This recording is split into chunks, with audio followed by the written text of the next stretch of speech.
Good morning, good afternoon, and good evening, whenever and wherever you are. And welcome back to the beta plan as we return to Vampire The Masquerade, the final nights. In the last episode, we handled with the Plague Bearers and talked us way into the Tremere.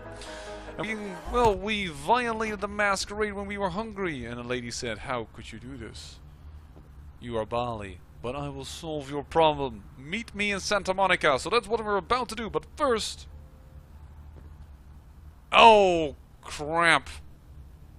This box is 10, but I can't open it because disciplines are not allowed in Elysium. I guess I will never open that box then. It's kind of funny because I actually know what's in that box. They're in that box... Oh, I know there is a very, very powerful armor, the best armor in the game. So it is kind of powerful to get that very, very early on. So, yeah. Too bad. I don't need it. I will excavate myself through all the stuff. But first, let us meet this unique character. Right there, Kindred. You come any closer, and you're getting a face full of buckshot. Understand? Hold on a second here. Why the hostilities? Listen, I don't know you, but I do know not to trust any of you bloodthirsty sons of bitches. So just stay back! Hey, you were the one who invited me here. Don't forget that. Yeah, and for good reason too. You've been making a lot of noise around town, and I've been asked to talk to you about it. Wait a second. You are human, yet you know about all of this. How? I'm not ready to talk about that just yet. Maybe later. Stay with me on this, okay? Fine, I'm listening. You've been running around feeding in public, making a scene and using your powers. And now you've gotten the attention of hunters. See the problem here? You're over-exaggerating, that's one thing. Still, what do I do about it? Well, I've got some low friends in high places, including the LA Police Department. I can make witnesses stop talking, help the cops lose evidence. See where I'm going with this? Interesting. You may be a good friend to have after all. Certainly at least not on the bad side, because I'm sure you can do the other way around as well. But you aren't just doing this pro bono, are you? You bring me some green, and I'll take the heat off your back. Sound good? And how much will you charge me every time I violate the Masquerade? My standard fee is $1,000, but it depends on how much crap I need to clean up. You tell me what you've done, and I'll give you the price. Before I give you any cash, let me think about that. Sounds good. I'll be here if you need me. Thank you, and goodbye. $1,000 to get some help. Yeah, sorry, but that is way too much. There are enough quests that actually, well, absolve you of a Masquerade violation. Now, as I said before, we have already completed a few of those, which isn't the best to know that we already done that, but I'm certain another one will pop up. I can't, for the life of me, currently remember them all out of my head, but I'm certain that will be fine. In the meantime, if we have a hunter or two fighting us, well, it might make it just interesting. Hop in. Sure, why not?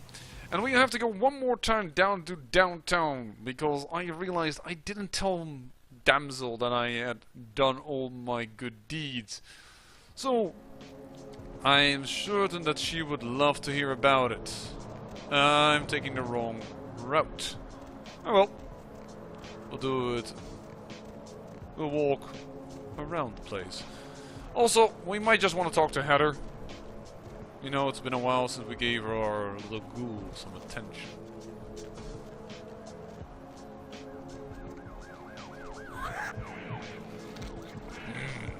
Right into my arms. Thank you.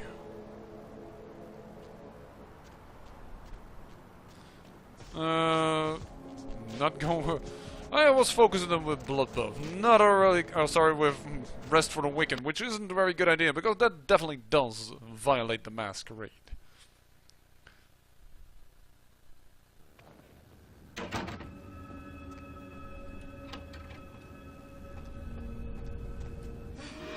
Finally, you're back. I thought maybe something happened to you. I shouldn't even think such a thing. I mean, if you disappeared, how could I go on? But you're here now. I'm so glad when you're near me. Looks like a certain ghoul needs her blood fix. Blood? What do you mean? I fed you my blood that night. That's why you feel so alive. I didn't mean anything by it. Please, give me your blood. Of course. Here. Well, actually, hold on there. It's so tantalizing close, isn't it? But are you sure you can appreciate it? No! I need it. I need you. Please, give it to me. I'd do anything for you. Anything. Just don't leave me. That's what I would like to hear. This feeling. It's love. Oh, all I can feel is love for you. How amusing. You know, if you want to get more, you better keep me entertained. I almost forgot. I got a college loan check today. Here, I want you to take some of the money. Your college loan money? Thanks. I'll try to get more, you know, when I can. Fine. Now, I'll be back later. In case you want to give me... Unless you want to give me something else. No, she doesn't. Alright, let's us get out of here. Oh, our little ghoul, needing our blood so badly. Isn't she a precious little thing? Which made me realize I still need to spend my money on books, because we do have quite a bit of it now. 1,184 bucks. And that is quite a bit of dough. We could definitely buy some books from that. So I wonder, where the heck is the hunter? Because it was definitely stated when Final Night was installed in the README and all things on the site, like, you're gonna get a hunter after you if you break even one Masquerade violation, which I have done. So I'm expecting a hunter somewhere. Perhaps he will just only pop up later in, like, Hollywood or so. Oh well. So, All the plague bearers. Oh, they're pushing up the daisies. you killed all of them? You? Huh. So I guess you want me to thank you or something? Damn it. Thanks, okay? We're cool for now, but just don't go bragging to everybody about it. Oh, kindred or kind. I help. But you're not bad either, damsel. Still a bitch, but a good bitch. Righteous. You know, you just may have an anarch soul. I'll let you chew on that one. Some of the boys might have overheard our conversation and gotten the impression I've gone soft. Somebody in this joint's gonna lack the restraint to keep their mouth shut. You know, wait, what if I said I was sick of LaCroix and I wanted to join the Anarchs? What would you say, damsel? I don't know. You seem pretty tight with Nancy Pants up there. Well, what are you trying to imply here now, damsel? Don't tell me I am, You're fooled by that. Look, I'm playing him, but Nines has shied away. I want to be here with you guys. Say, you really want to help us out? Stay close to LaCroix. Smooch his ass, play ball. Keep an eye on him for us. You hear anything spicy, you come talk to me. Don't advertise. For all anyone in that tower will know, you're still a worthless, bootlicking candy do-boy. Okay, I will keep my affiliation a secret. I'll humor LaCroix for now. cool. With someone on the inside, we should be able to eject his candy ass a whole lot sooner. Keep us conscious, Candy. Will do. It's not a revolution without me, after all. See you, Damsel. Goddamn Candy.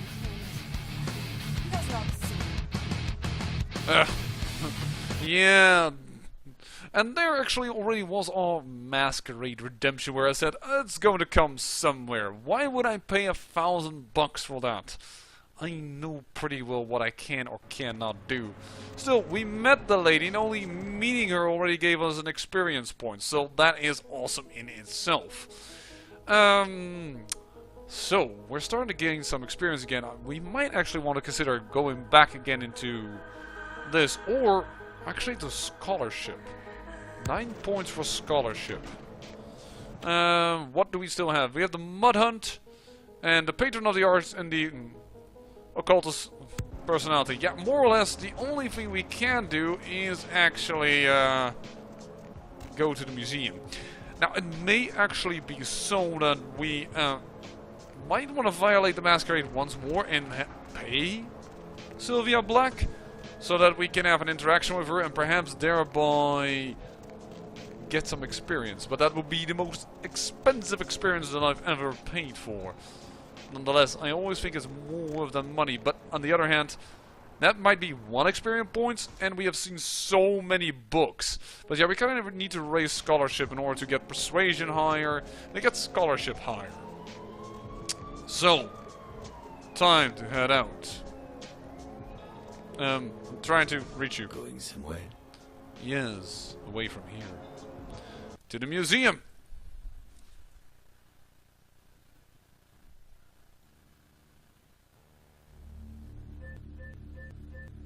Ooh, those abilities. Hello. Damned funny. You scared the crap out of the cleaning crew. Now would you put the damned raptor back in the exhibit? Oh, and don't leave your keys lying around or Marshall will fire your ass. Bit of an odd accent I gave that, but maybe you might. Not that you can hear it that well with this microphone. I mean, I can kind of twist my voice here and there. I'm certain that some of you might have noticed. But yeah. There is a limit still what this microphone can pick up. And here is the display that we want to go to. Oh, I almost thought that was combat music, but there's this freaking stereo going off. I must say, kind of interesting to see such a bare bone display for the Raptor. Unless he didn't get it from there, but it kind of feels like that's suggested. And this is what's going to make this mission so much easier than any other character. Obscavate. Obscavate is going to allow us to easily skim by most of the stealth part of the mission. And therefore we don't really need to have all this stealth ability. No need to sink any experience points into it. Obscavate does it all for us. Though, having said that, the hunter definitely didn't know where I was, so apparently they could see through my Obscavate. Oh, well, that's nothing new. Guys have been peeing since the beginning of time. But yeah, apparently you could see through, and that's probably where normal stealth is going to help you. But for now, we're going to have to do. We're going to do it this way. You know what? I'm considering something. Ah, a little snack in between.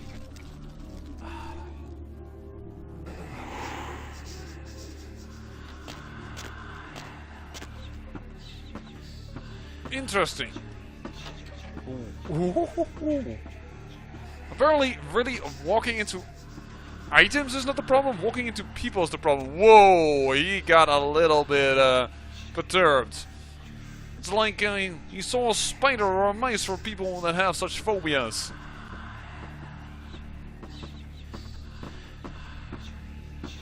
Goodbye, Mr. Night God. Yeah, he got spooked. That much is clear. The other guard is at the far end, so we have all the time in the world to skimmy across the floor, even if Obscavate would end, and it did. But we don't mind. There we go. Use that museum key, lost it. Onwards towards the next leg of our mission. Dork. You hadn't found them buried in the sofa downstairs and turned them into the lost and found. Stop leaving your damn keys all over the place, or else next time I'm demanding a finder's fee. JJ. Jon, that's actually an extremely... Oh, not this problem again. I am having the problem again that I'm constantly walking forward. Thank you. We don't have enough inspection, I reckon, to find anything here. No, we don't indeed. Nope. Oh well. Considering that guards actually seem to shrug off rest for the wicked, I can't really get into this office. I would love to like look at the computer and see if they changed anything, that computer. But if they are constantly shrugging off rest for the wicked immediately, it's... Well, I'm only going to get myself in trouble by doing so. So, what we are going to do is, well, we're going to do a nice, relaxed, easy mission. First, let us get to the museum goodies. After all, they did say he lost something in the sofa. Anything in the sofa for real? Not that I can see. Alright, well.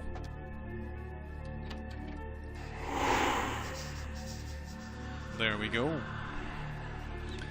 Yeah, it's a bit hard for a camera to spot something that is invisible, isn't it?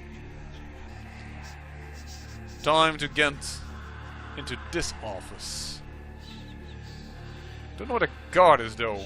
Should be mindful of him because if he spots me... I should have really checked if the camera was looking this way.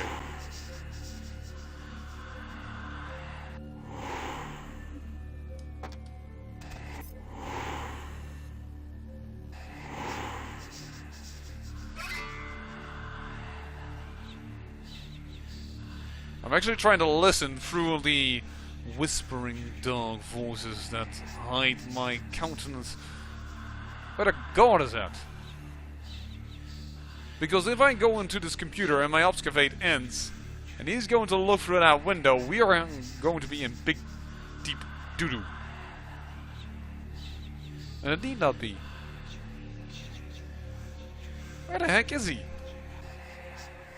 Oh, sorry. There is a guard that walks around in this area.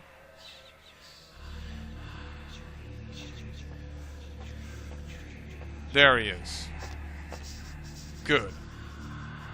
Here, this is where he stops and looks into this little area through the glass. That's why I definitely wanted to be sure that he was gone. Otherwise, he might have spotted us as we were looking onto this computer. There he goes, and he goes away. Results. Cannot get into that. That is too bad. How about the email? I hate my job. Then you should look for another one. Perhaps not change immediately, but look for another one. Johansson, for your information, I'll be showing Dr. Johansson around personally. I think he'd prefer not to be pestered by the junior staff. Of course, if you have a question, I'll try to ask him it for you. Fetish, relax, Pam. I had him move the statue into another office. Oh, and it's told me to say hi. Yeah. There we go. In keeping with good security practice, we are changed the code for Area B2 to 2358. That's all I need to know. We are getting out of here. Open the door. And open our powers of invisibility. And as you can see, with only level 2 Obscavate, we already can get to so many areas that, well, you could do this, don't get me wrong, you could definitely do this without Obscavate. I've shown you already as Michaelis as the La Sombra. Wait, we can't get through here? There we go. I also love the effect of when Obscavate ends. There we we go. We have the fetish statue. And let's holster this. Let's get Obscavate to work again. And peek around the corner. Let's definitely renew Obscavate before that was going to shoot. I think the corner is the best place to be for where the guard is going to pass us by. I could have walked back, but yeah, he's indeed good. Moving around the corner, staying on that side of the line. That is his side of the line, this is my side of the line. Just looking back at the camera, making sure that I can open this without it spotting me. 2, 3, 4. No, 2, 3, 5, 8. Typed it correctly, did not pronounce it correctly. Or did not say it correctly, I should say. Run. There we go. Wait for Obscavate to work again. There we are. Obscavate again. Because we won't have enough Obscavate to do this entire hallway, and the camera is exactly looking at where I am, so kind of smart to make sure that we don't make any mistakes over there.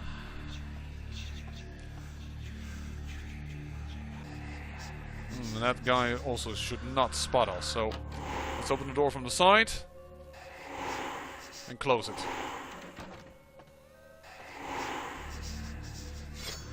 Time for some vandalism.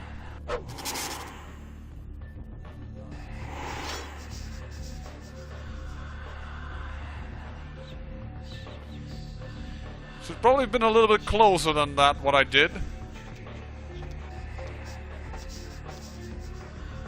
Because I do think our body, despite being invisible, does stop the lasers.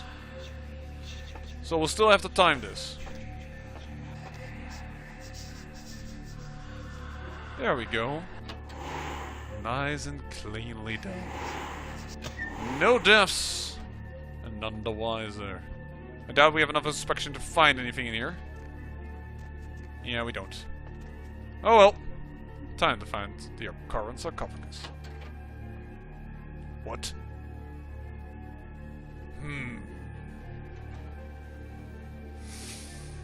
Whoa. I can't understand why someone would go through the trouble of stealing a box with a very ancient corpse. This city's not that dull. Beckett? What are you doing here? I'm an archaeologist, so I thought I'd indulge in a quick study of this Ankaran sarcophagus everyone's so riled up about.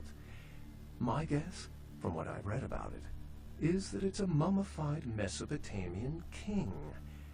I needed confirmation. What happened to the Ankaran sarcophagus? Did you get to examine it at all? Oh, I really wish I had. All this speculation about the sarcophagus containing an antediluvian and being a portent of Gehenna is making me cringe. These are the kinds of ridiculous, superstitious assumptions I came here to debunk. You know more about these subjects than I do. Would you care to elaborate? Like, for instance, antediluvians? No one I know has ever met one. But each of the clans and their bloodlines supposedly trace their origin to an original vampire, an antediluvian. Some swear these grandsires still exist into the present. But then, kindred and kind believe a lot of strange things. And Gehenna? Armageddon, Doomsday, the end of all kindred. It's a common facet of most mythologies. Fear that the world will end.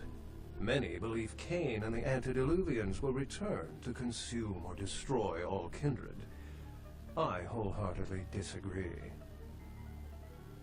Cain? You mean the forefather of all vampires?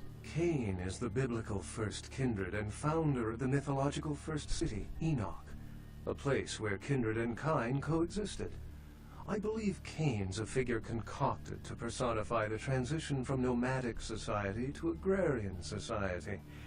That myth, like most, has been twisted by time. Oh, I see. So what are the supposed signs for Gehenna? What prophecy doesn't have vague apocryphal signs? Let's see. The usual ones cited are the appearance of thin bloods, Cain sightings, doom, glue, that route. Thin bloods? Interesting. Thin bloods. They're a fascination of mine. They are considered a weaker, more human-like kindred. Hence the name, Thin Blood. But they are sired same as any of us. I've heard a large concentration of them live in this city. They're one of the reasons I'm in Los Angeles. Ah, well, actually, I did some investigation of my own into Thin Bloods, but I didn't quite get to the bottom of it. Could you tell me perhaps a little bit more about them? Thin Bloods rarely exhibit features or powers of their clan, and many can't embrace. Some are even rumored to have reproduced. Many kindred are terrified that their weak blood heralds the dissipation of every bloodline. Somewhat of an ignorant reactionary response, don't you think? So why don't you believe in Gehenna? As I said, many cultures have the fear of some form of apocalypse. Kindred believed in these stories when they were human, and naturally carried them over into kindred myth. But it doesn't take a supernatural act to cause widespread destruction. Humans and kindred are just as capable of managing their own destruction as a deity. A self-realized Gehenna warrants more vigilance than a god-induced one, don't you agree? Such is my argument, which so frequently falls on deaf ears. This is all fascinating, to be honest. How long have you been studying kindred lore? For 300 years I've been trying to determine the function of our existence, the kindred's role in the world. I'm not content to attribute it to some act of supernatural biblical vengeance. We exist for a reason. And if it takes another 300, I'll figure it out. Any thoughts? Well, perhaps we are a form of evolution of humans, but like a predatory species. So not to have the same amount. After all, otherwise you would eat up all your own food and be in trouble. So it's a predatory species, like lions. Yes, I've heard that theory before. It certainly seems plausible, but there's little proof to support it. Still, it's a better explanation than a divine sentence for manslaughter. I agree. Remember, the truth won't be told in time. It will be told by us. Well, my work here is stolen away into the night. Think I'll do the same. If you find the sarcophagus, good luck. Goodbye, Beckett. Actually, apparently, normally you can get a scholarship bonus from him. But normally you need only scholarship 2 in order to gain that. But on the other hand, in West's unofficial patch that was boosted towards when having scholarship 3. Apparently neither of that is true anymore, which is a bit of a bummer, to be honest. Well, we'll have to consider that. Nonetheless, we're going to end the episode here, and as said, I thank you for watching, and remember, great peril yields great beauty.